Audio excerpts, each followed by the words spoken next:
오늘도 하나님의 평강이 여러분과 함께하기를 주의 이름으로 축원합니다. 우리 하나님은 사랑이십니다. 예수님도 사랑이시고 성령님도 사랑이십니다. 그 사랑으로 세상을 창조하셨고 구원도 하시며 영생을 이루도록 도와주시는 이가 하나님이십니다. 이 세상의 모든 피조물 가운데에 사람같이 하나님의 특별히 사랑을 받은 존재는 아마 천상천하에 없을 겁니다. 그러나 사람들이 이 땅에 이렇게 소중한 사랑을 받고 생명을 얻었음에도 불구하고 그 사랑에 대하여, 그 생명에 대하여 귀한 줄 모르고 이 땅에 많은 것들을 잃어버리는 경우가 많습니다. 하나님의 사랑도 잃어버리고 구원도 잃어버리고 그 영혼에 대한 그 모든 소중한 것들을 여러 가지로 잃어버리는 일들이 많더라는 거지요. 우리에게 살아가는 동안에 진짜 중요한 것들을 잃어버릴 때는 얼마나 안타깝고 마음이 아프고 아쉬운지 모릅니다. 이런 이야기가 있습니다. 어떤 사람이 운전을 하다가 신호등에서 걸려 섰는데 옆에서 빵 하는 소리가 들려서 우연히 쳐다봤더니 오토바이가 섰더라는 거예요. 그 뒤에 어린아이가 아빠의 허리를 꼭 붙들고 있는 모습이 너무 아슬아슬해서 그거를 바라보고 있는데 신호가 바뀌자마자 급출발한 바람에 아이가 떨어졌다는 겁니다. 그래서 떨어진 줄도 모르고 가는 그 오토바이를 보고 참 마음이 좋지 않고 화가 나서 아이를 싣고 그 오토바이를 막 빨리 쫓아갔다는 겁니다. 가서 빵빵거리고 세워가지고 아이를 보여주면서 어떻게 아이가 떨어진 줄도 모르냐고 했더니 그 아버지가 아이를 붙들며 했던 첫 마디가 엄마는 언제 떨어졌냐 하고부터 하는 거지요. 이미 엄마가 먼저 떨어졌고 애가 있는데 그 아이를 그렇게 떨어진 거에 대하여 몰랐다라는 거죠. 우리가 바라보면은 우리가 이 땅에 살아가면서 진짜 중요한 생명도 사랑도 다 잃어버리며 살아가는 건 아닌지 우리를 돌아봐야 할 때가 되었다는 겁니다. 세상에는 중요한 것들이 많이 있습니다. 그 가운데 현명한 사람은 이 중요한 것을 절대로 잃어버리지 않는 그러한 사람이 바로 현명한 사람이라고 이야기를 합니다. 아침에 일어나서 거리를 나가보게 되면 그 거리 가운데 사람들이 바삐 움직이는 모습들을 보면서 생각되어지는 것은 사람들이 왜 이렇게 저렇게 열심히 살아가는 걸까? 무엇 때문에 어떤 목적을 가지고 하는 걸까라는 생각을 해봅니다. 그러다 보면 언뜻 생각 들려지는 것이 두려움 때문이 아닌가라는 생각을 해봅니다. 다 그런 거는 아니겠지만 두려움이 그 속에 있지 않을까라고 생각도 해본다는 거지요. 이 두려움이라는 것은 다른 것이 아니라 가정에서 살아오며 자라나는 동안 가정에서 커가면서 작고 큰 모든 일에 상처를 받는데 그 상처 가운데 가장 큰 상처는 버림받음의 상처라고 이야기를 합니다.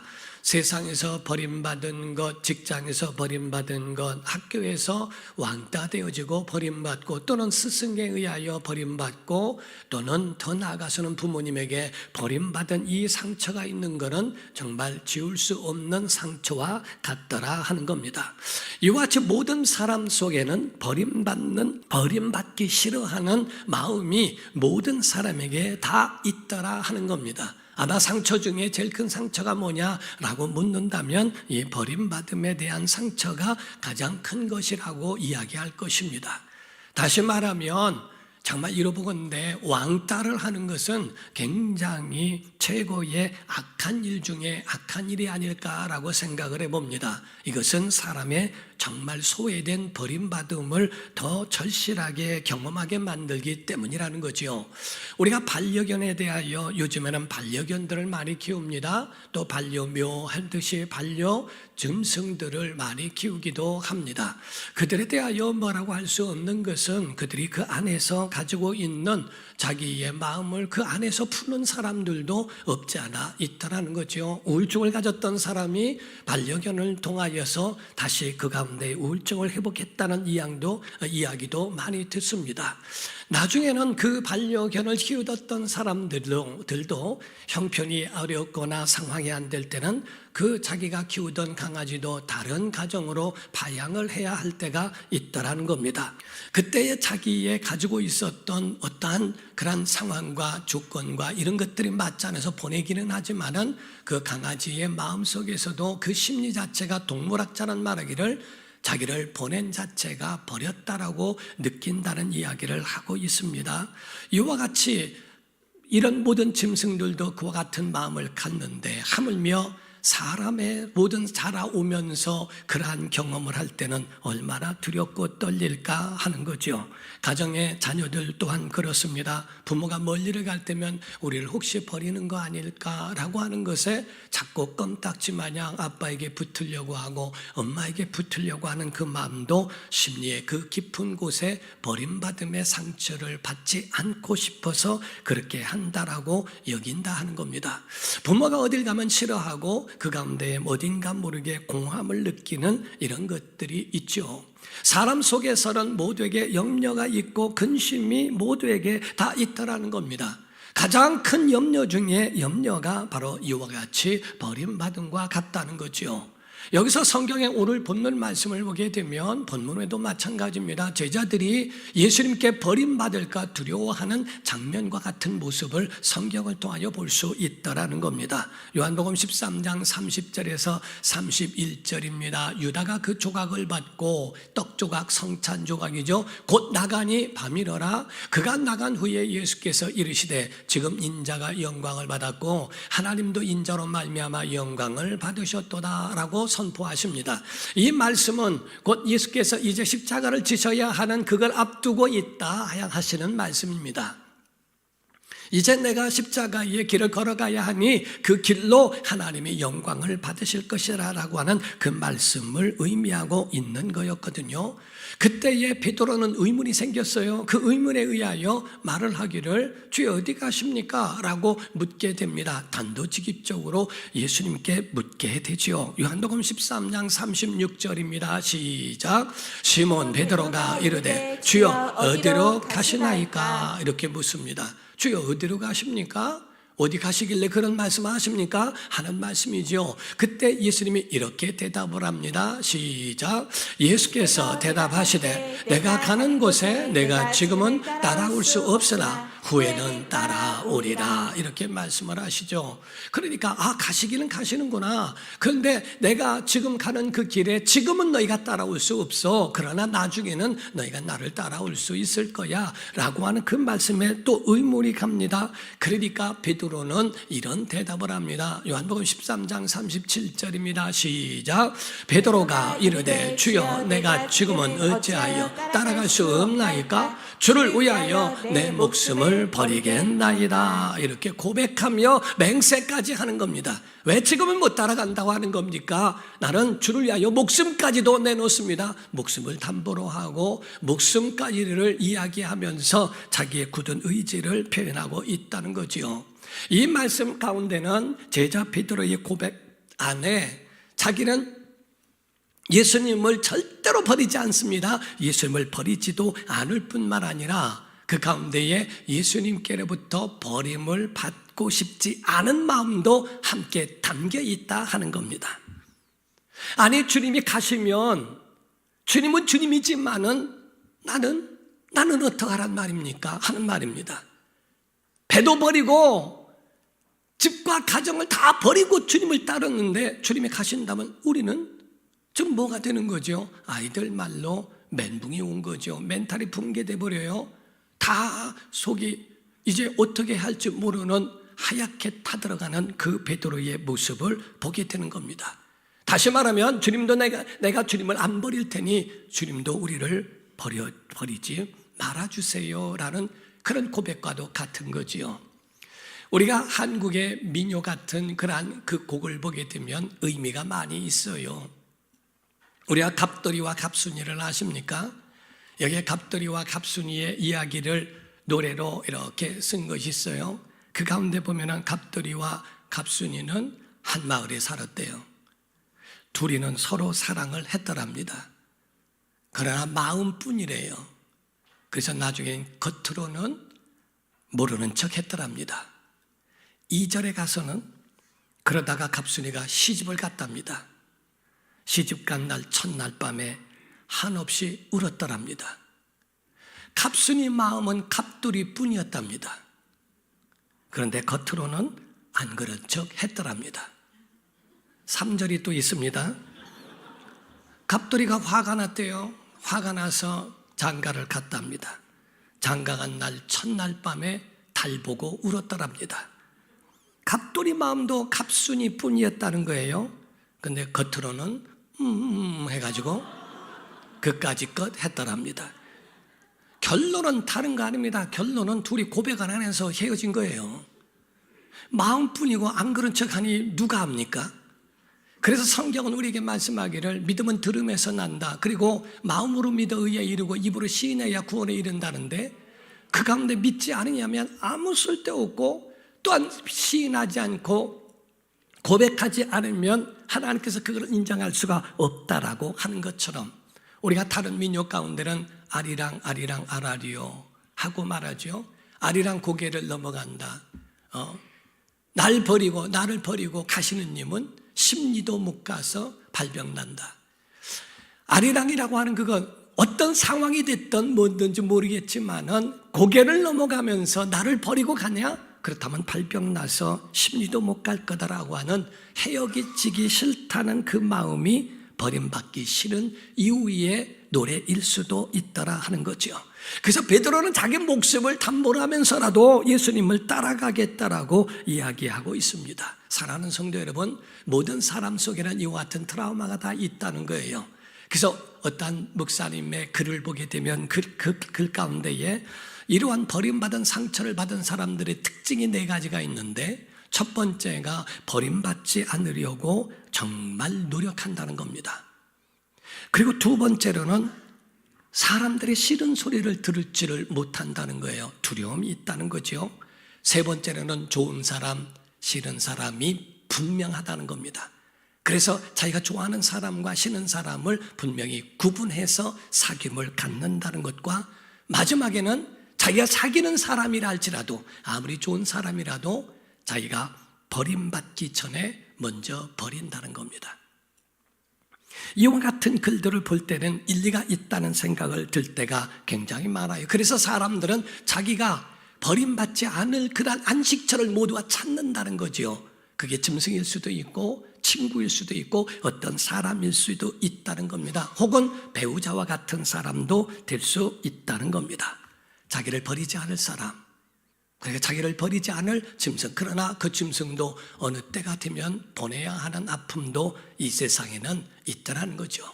어떤 영화에서 한 장면을 제가 보면서 기억나는 게 있었어요. 한 아이에게 남자아이가 여자에게 물었습니다. 너는 훤칠하고 예쁘기도 하고 그리고 싸움도 잘하고 모든 일에 부족함이 없는데 왜 친구 없이 혼자 사느냐, 혼자 지내려고 하느냐라고 물었더니 그 아이의 대답이 하나였습니다. 헤어지는 게 싫어서.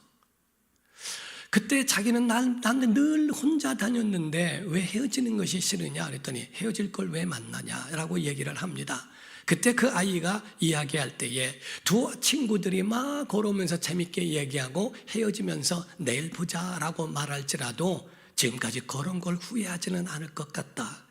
나는 헤어질 땐 헤어지더라도 만났으면 좋겠다라는 그런 이야기를 하는 장면을 보게 됩니다.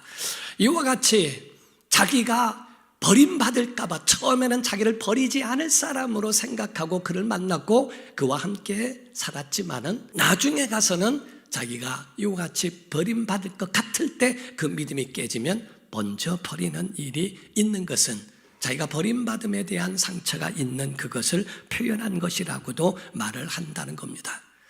주님의 말씀은 이 베드로에게 뭐라고 말씀하셨는가? 요한복음 14장 1절입니다. 시작. 너희는 마음에 근심하지 말라. 하나님을 믿으니 또 나를 믿으라. 아멘. 너희는 마음에 근심하지 말아라. 하나님 믿지? 나를 믿어라 라고 주님 말씀하시는 겁니다. 내가 너희를 버리는 게 아니야. 잠깐 떠나는 건 이거 버리는 게 아니야. 너 떠나지 않아. 너 책임질 거야 라고 하는 주님의 약속이 들어있는 겁니다.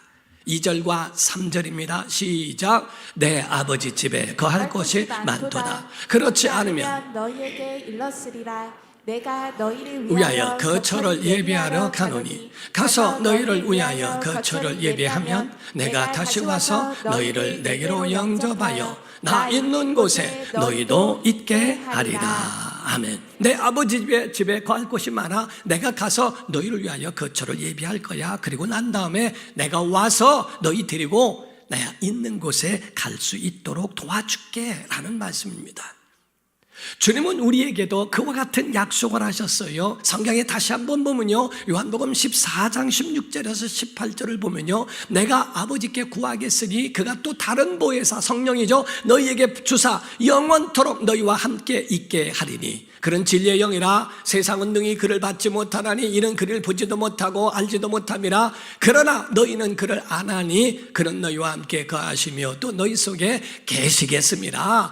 내가 너희를 고아와 같이 버려두지 아니하고 너희에게로 오리라. 이렇게 말씀하시죠. 예수님도 오실 뿐만 아니라 오시는 동안에 그 중간에는 성령님 보내는데 그가 영원토록 떠나지 않고 나 대신 너를 진리 가운데로 인도해 주실 거라고 하는 그 약속에 대한 것을 주님이 말씀하시는 것과 같습니다. 사랑하는 성도 여러분, 여러분과 저는 여기서 한 가지 아셔야 될 것이 있어요. 바로 이 말씀에 대한 것, 천국에 대한 말씀을 하신 것은 우리가 돌아갈 영원한 하나님의 나라에 대한 말씀도 맞습니다. 그러나 그때까지 내가 너와 함께 하겠다고 하는 약속도 그 안에 있더라 하는 겁니다.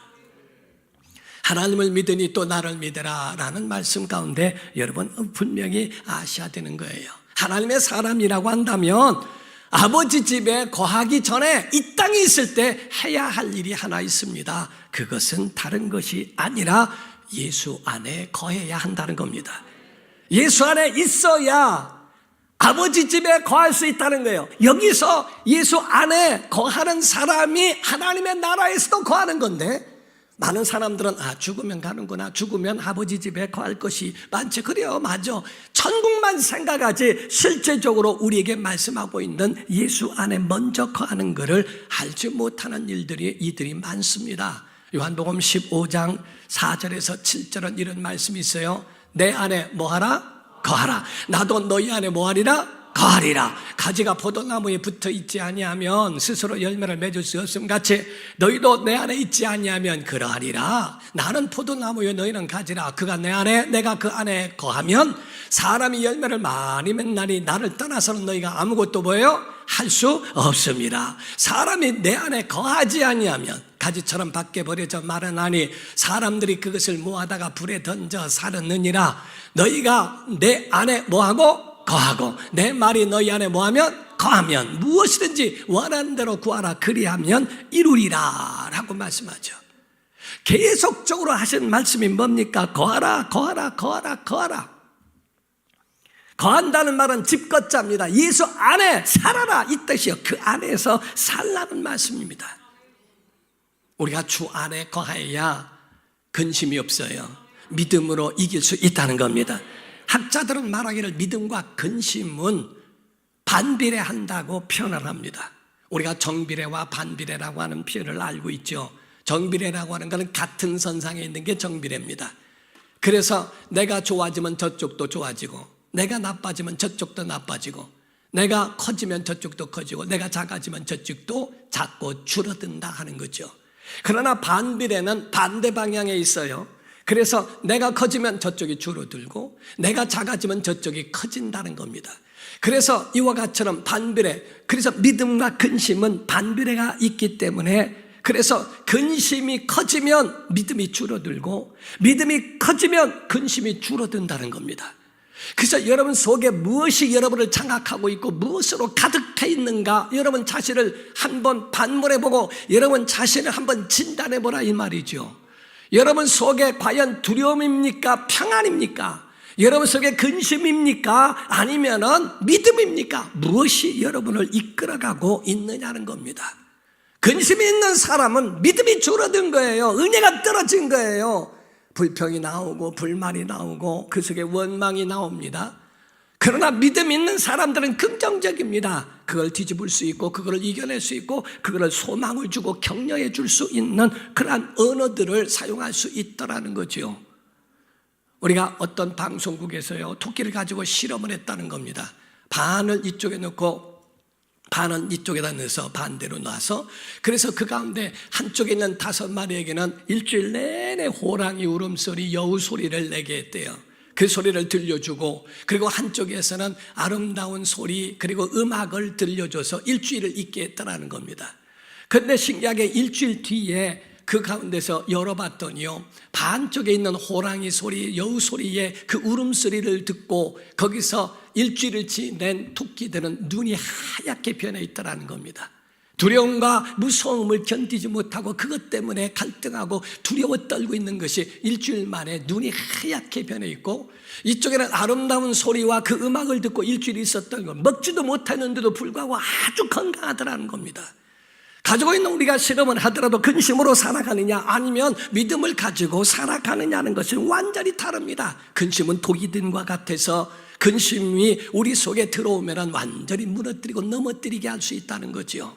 사랑하는 성도 여러분, 근심을 이기는 그런 것이 있습니다. 믿음이 필요합니다.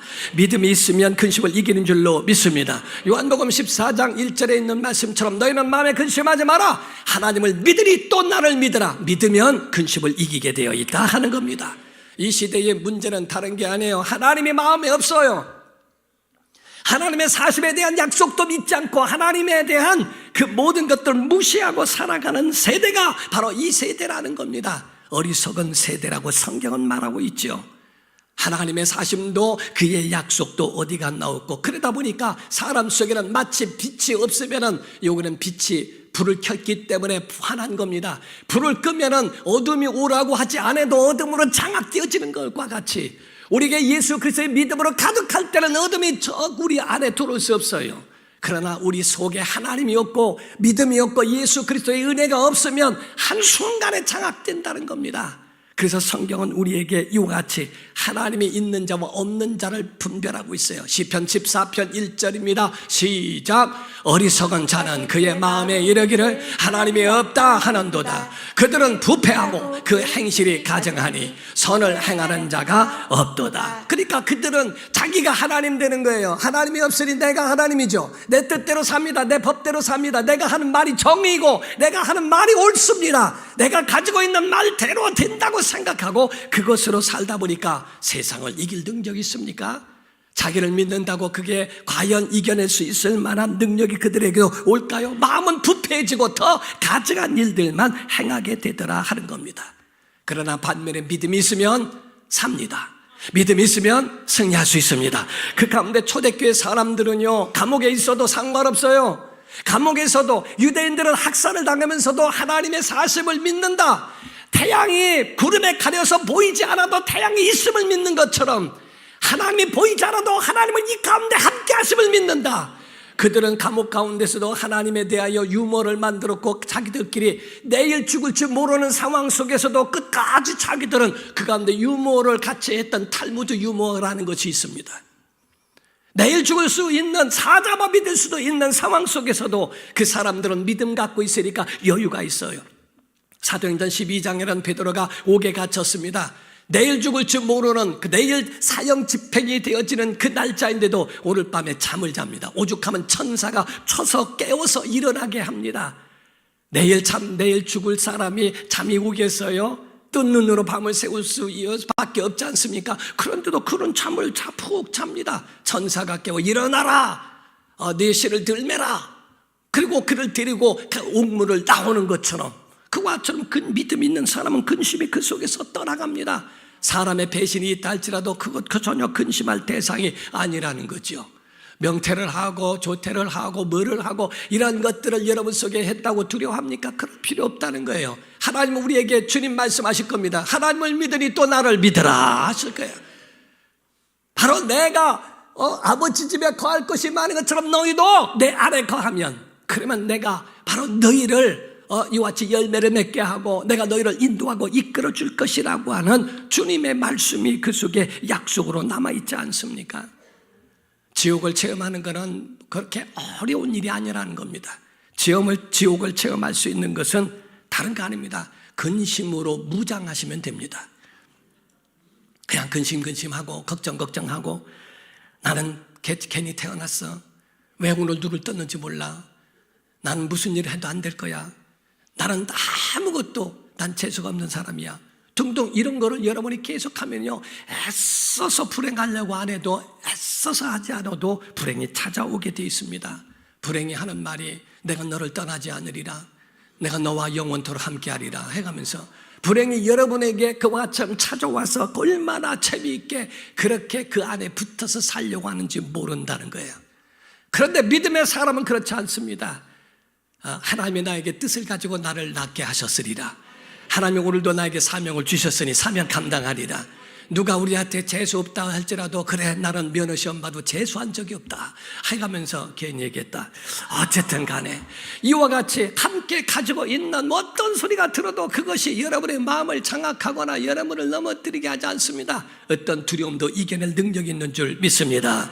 사랑하는 성도 여러분, 아멘 해봅시다. 우린 기도대로 됩니다.